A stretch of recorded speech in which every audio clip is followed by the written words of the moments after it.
change yesterday evening. That was the reason why we talked about enhancing our containment measures. They were focused on measures that related to personal behaviour, the suspicion, if you like, of this diagnosis on the part of clinical services, and the need for strengthening our contact tracing arrangements. And we set all that out for you yesterday evening. After the meeting, a number of more cases was identified, and we felt that this is an indication that Ireland is moving into a change situation with this disease, albeit still a situation where the number of cases in the country is relatively small. But as I said to you last evening, we believe that the virus is here.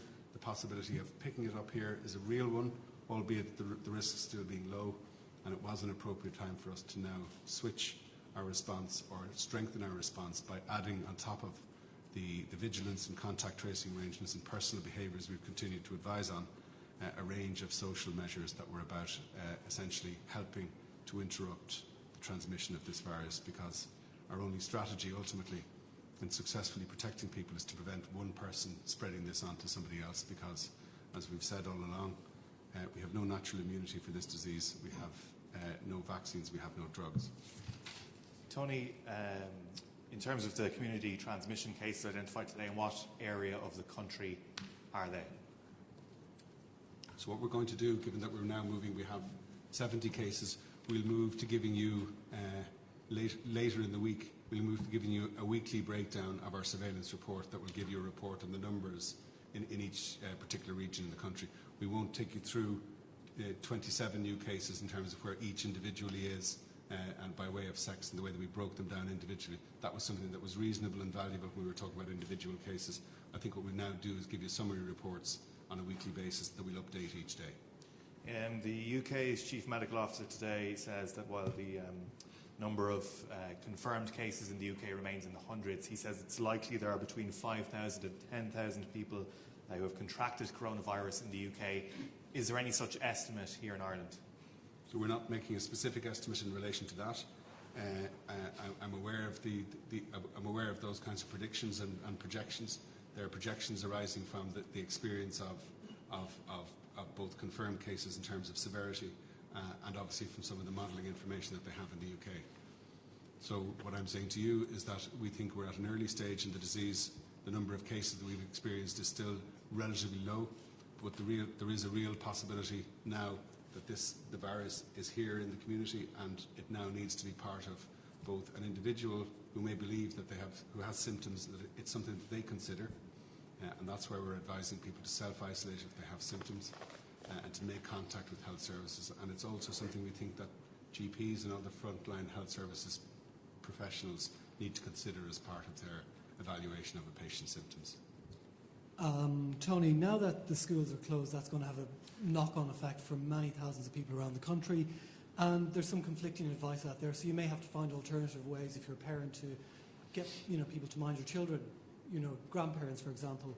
Grandparents are in the category where they're at risk of maybe potentially catching coronavirus, and we're told kids are potential carriers but don't pass it on. So do you have any clarity if you're a grandparent or a parent out there and worried about sending your children to their grandparents? Is that still okay to do? So yes, clearly there's a whole range of different categories under the vulnerable groups piece and the recommendation that we made last night.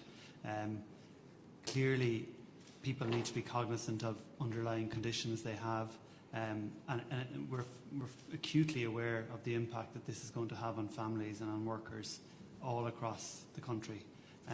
But people will need to make individual decisions, but clearly we're saying that where possible, people need to be cognizant of the risk of the risk that might be entailed by bringing kids to someone who's over 65 or someone who's older with a long-term condition. So people do need to think about that, and if possible find alternative mechanisms. And again, one of the myths, are children carriers but don't show symptoms? Is that a possibility? Is that correct? So the scientific evidence around children, both in terms of their susceptibility and their ability to transmit onwards to others, is still emerging.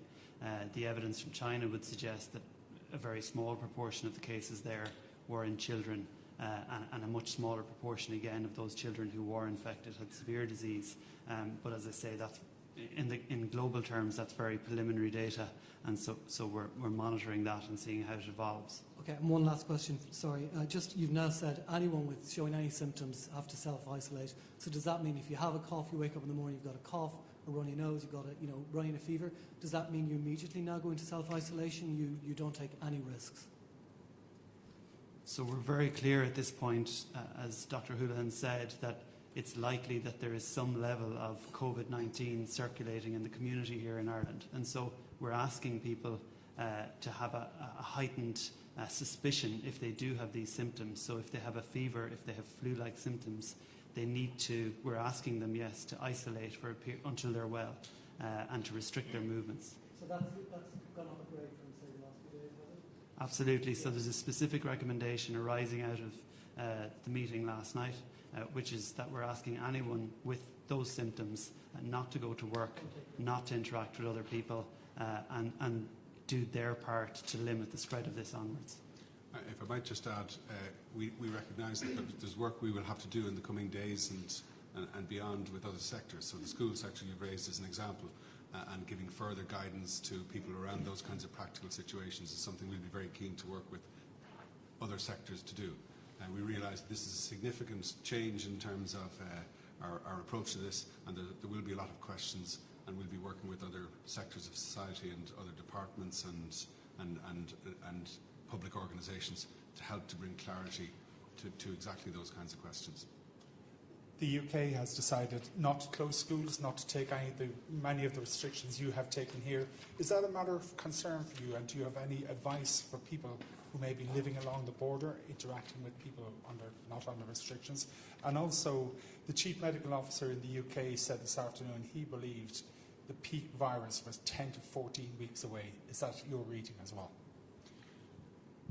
So, just in relation to schools, I am aware that there are differences, if you like, between us and the UK, but also differences across European countries in a number of the measures that have been taken. We've assessed the situation from our point of view. We believe that closing schools here is an important part of the strategy for the reasons of ultimately protecting older people, vulnerable people, people in vulnerable groups from transmission through school children who might not be significantly affected in terms of their own illness. And we think it will be an important evidence-based driver.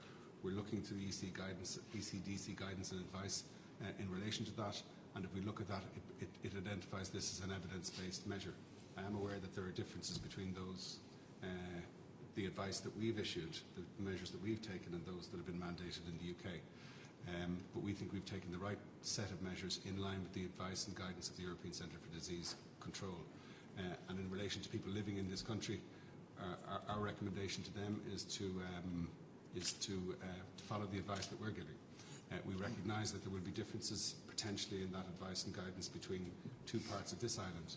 We'll continue to engage with colleagues at both political, at Chief Medical Officer level and at operational level to try to ensure we can harmonise both the advice and guidance and the messaging that we have to the populations that we share in this one island. And the 10 to 14 week, the Chief Medical Officer in the UK has said he believes we're 10 to 14 weeks away from peak virus. Is that your reading as well? So we are now in the process here of building our own modelling capacity. It will be based on our experience of cases. We've had a relatively modest number of cases. There have been more cases in the UK that allow them to do modelling based on their actual experience. I've reported, I think, 570 cases there now out in the UK. We've created a group which is chaired by Professor Philip Nolan from Maynooth, with a number of mathematicians and other experts from both public service and academia to supplement the disease modelling capacity that we have within the health service. And that's a process that will give us real-time information on a week-by-week basis about our experience of the disease, the projections that we would make, and the impact of the various measures that we have in train. But the number of cases that we've had in this country to populate that model is still quite low. So making projections from that would be based on a substantial number of assumptions. Hi Tony. The Independent are reporting tonight that there's been a second death from the coronavirus. So firstly, are you in a position to confirm that? And secondly, do you envisage, what would it take for an escalation in measures to come into effect whereby you might have to force closures of bars and restaurants? I mean, what's the threshold for seeing something like that if the initial recommendations aren't followed? So, we haven't had another death confirmed to us. As and when we have a death confirmed in the way that we receive that information, we make that available on the day in question. So we have not received another report, so I'm not confirming that there's been another death in this country. If we get such a confirmation, I'll make that available to you. In relation to bars, restaurants and other settings, we've given the advice and guidance. I understand there will be a period through which organisations, businesses, settings of the kind that you've mentioned will have to consider that advice and how they can best apply it. I am aware that there are circumstances, anecdotal reports of situations where some restaurants, for example, have been able to implement and place social distancing arrangements of the kind that you're now experiencing. We've moved your chairs apart as we've moved our own chairs apart. These things are possible. These things are possible to continue the provision of business while maintaining, importantly from our point of view, adherence to the social distancing recommendations that we're making. Is there just a danger that if you leave a kind of information vacuum like this, that it'll be filled by other potentially false? So I don't think we're leaving an information vacuum. I think we're providing very clear advice. I think the way in which organisations and business and sectors operationalise that, we're happy, as I say, to work with organisations to help to provide further guidance in relation to those things.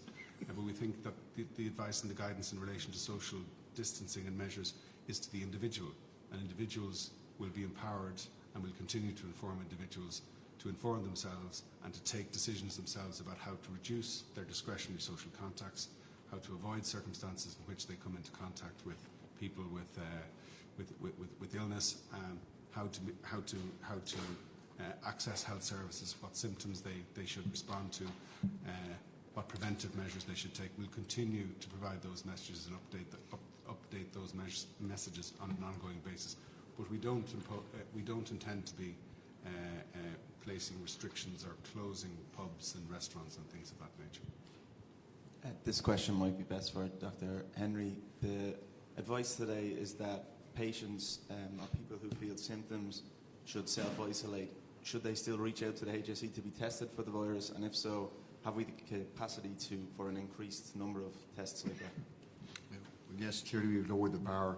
In view of the evidence of community transmission, we've lowered the bar for testing. We've encouraged people to self-isolate. And yes, in answer to your question, we want these people to contact not to attend their GP, not to attend their emergency department, but to contact their GP or a healthcare professional in order to go through their symptoms, be assessed over the phone, and proceed then to testing if that's the advice of the public health department. But we want these measures are being put in place in order to equip us to identify as many cases as possible out there in order to prevent further dissemination of this virus. Okay. Hello, Tony. George Lee from RTE. Could I just ask you, I heard in the UK briefing, which was at around 5 to half 5 o'clock this evening, the Chief Medical Officer, the Chief Scientific Officer and the Prime Minister. And they said there was no point in closing schools or colleges or places of education. They said that ultimately to do that, for it to be effective, you would have to keep them closed for between 12 and 16 weeks. And that in terms of their advice, the main advice they have is for somebody who feels that they have a temperature or feels they have a new cough to stay away indoors for 7 days, and that mind the elderly. That was it. It was a very different approach to the rapid and type of response and early response that you have recommended here. It's so different because it is part of this island as well, that it probably requires some explanation for why are they taking an angle that appears to be so different, or perhaps you can't answer that. You can answer why you think yours is so different to theirs. So we think we're taking a set of measures in line with the advice and guidance of the ECDC that are likely to be effective, that are likely to achieve our aim of spreading the experience of this wave over a longer period of time, as I've already outlined. They've made assessments in the UK and come up with a different set of measures. That's been the case all the way through since the experience with this infection began. Advice and guidance in the UK, procedures and policies in the UK have differed. Not always substantially, but there have been differences between advice and guidance here and advice and guidance in the UK that might also apply in Northern Ireland. Are we likely to have to close schools for as long as they suggest, 13 to 16 weeks? So for the moment, we're indicating that we're closing, and we will review again before we get to the end of this month. We say on the 29th of March. But we think that some of these measures may need to be in place for an extended period of time. But I'm not going to speculate on what that length of time might be. And the fact that they were willing to say that they have officially 500 cases, but believe they actually have 10,000 victims of the virus in the UK. I know it is their own estimate. Do you have a similar figure for here? How you think? I know that we have tested, so you're able to quote specific figures. But is it indicative of significantly more people here who may carry the virus? So we think the possibility of more cases than we have detected being here on the island is a real one. In terms of the projections, we would be projecting from a much tinier number of cases than in the UK, because they're projecting from a larger number of cases. They have more cases in the model. They have, if you like, a more stable model for projecting forward. The assumptions that will be based on the experience of cases we've had thus far, we wouldn't be able to predict with any reliable accuracy. But as we go forward with our modelling, as we go forward with our experience in the disease, we'll be in a position to make those kinds of assumptions and share them with you. Projections, I should say. Tony, what can you tell us about the 6 patients in ICU at the moment? Are they to be perceived in the at-risk groups that we've heard of so far? Sorry, could you repeat the question, please? What do we know about the 6 patients in ICU at the moment? Would they be within the at-risk groups that we've been told about? Are they elderly, or do they have underlying illnesses? My understanding is one group is a cluster, and the other group pertain to community transmission. Or, in other words, there's no known source from a country where the disease was, or where the virus had disseminated, and there's no known contact with a known case. So there are 2 groups. Hello, my name is Vincent Boland. I write for the Business Post, and I just have a couple of questions, please.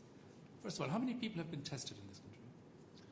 So we update that figure each week as of Monday evening, and the figure as of Monday evening of this week was 1754 from memory. 1784. 1784. But I do know that on the continuing daily experience through the Virus Reference Laboratory that the daily rate of testing has increased from there. And where are they being tested? So now we're testing in more locations than the National Virus Reference Laboratory. There's testing happening in a number of other hospitals, including CUH and Waterford. The National Virus Reference Laboratory, as we've said here before, has been working with a number of other laboratories around the country to build up their capacity to commence testing and to operate as a reference laboratory for their testing procedures, and to allow our capacity at the national level to be increased. Right, because there is a row brewing internationally about the numbers of people being tested. It's very high in Korea. It's very low in America. So are you happy with the level of testing going on here? And how does it compare to other countries in Europe? Not every country reports on the numbers of tests. What we're saying clearly here, we were saying last evening, is we do want to sort of reduce the threshold, raise the suspicion, if you like, on the part of the clinical community around testing. We do want to see more testing. I imagine as we move further into our experience with this disease, we'll seek to target testing in particular areas, particularly around hospitals and intensive care and things of that nature. So we'll continue to grow the demand for testing so that we can understand the experience of the population with this disease and feed that information into our projections and models that I spoke of. And we think we have sufficient capacity to provide for that. We have expansion capacity. And as was said here last night by Killian de Gascoigne, the director of the Virus Reference Laboratory, we're seeking to work with private organisations to further expand that capacity. Okay, and just final question. Just one more. What is the level of cooperation between you and your counterpart in the north, and your counterpart in London, and your counterparts in Europe? Are you talking to them every day? And I'm struck by the invisibility, relatively speaking, of the ECDC. I haven't seen any senior person from that, sort of taking the lead in Europe in a way that you're doing here, or in the way that, say, Anthony Fauci is doing in America. So I'm just wondering, what is the level of coordination? And So So, Where is the best advice coming from? so in these matters, different organisations work differently in different parts of the world. So in the US, the CDC would work in a different way, and you've got very visible presence of individuals over there in some of their national organisations. The ECDC is an organisation that operates to conduct surveillance, to provide advice and guidance, and to set out that advice and guidance to countries who are members of the European Union, who retain the responsibility for the health and welfare of their own individual countries. So what you see in Europe is individual responsibility within the countries being led by individuals within their own countries. And that's why you don't see the ECDC leading on behalf of the whole European Union in terms of, if you like, the control response. It's the surveillance and guidelines that their responsibility particularly relates to, and we depend very substantially on their advice and guidance. We have done from the start. We follow it. Ireland has a seat at both the Governing Council and the Scientific Advisory Committee of the ECDC, and people from the teams here that you see are members of those and interact with those on a continuing basis. As to the chief medical officers in this region, Michael McBride and I'm not sure how many times a day I talk to him, but it's a lot. So we're in frequent contact, and that's of necessity in terms of sharing an island and working closely together. Okay, thank you very much.